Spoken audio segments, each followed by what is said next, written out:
Despite the drones and the tech, these Ukrainians preparing for the front line will still need the basic traditional equipment, like ammunition. One American media report claims the US is considering redirecting some of that ammo away from Ukraine to the Middle East.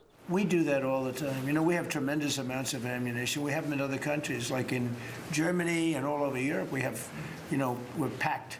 And sometimes we take from one and we use for another. We help Ukraine. But NATO has sought to downplay the report. Weapon deliveries. But I can assure you that the critical support from the United States into Ukraine, paid for by allies, so this famous abbreviation PEARL, continues to flow. But for how long? When I heard the head of Germany say, this is not our war, I thought it was a very inappropriate statement to make, but he felt that way. I said, well, you know, Ukraine's not our war.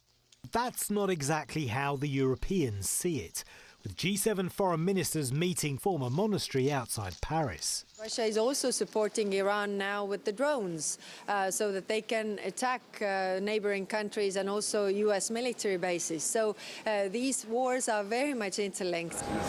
That was summed up by this meeting, happening simultaneously in Saudi Arabia.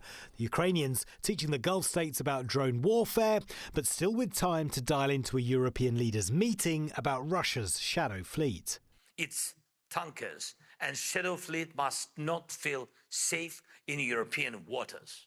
The British Armed Forces and British law enforcement are now able to board sanctioned vessels that are passing through our waters. This is one of the UK's 2 aircraft carriers, HMS Queen Elizabeth.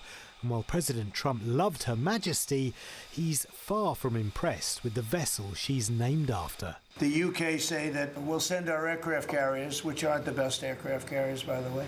They're toys compared to what we have. But we'll send our aircraft carrier when the war is over. I said, oh, that's wonderful. We're very disappointed with NATO because NATO has done absolutely nothing. No, it's supposed to get involved when the war's beginning.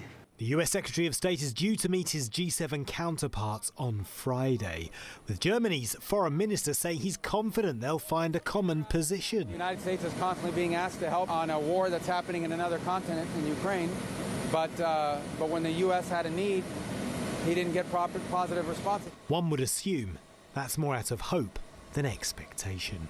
Paul Hawkins, TRT World.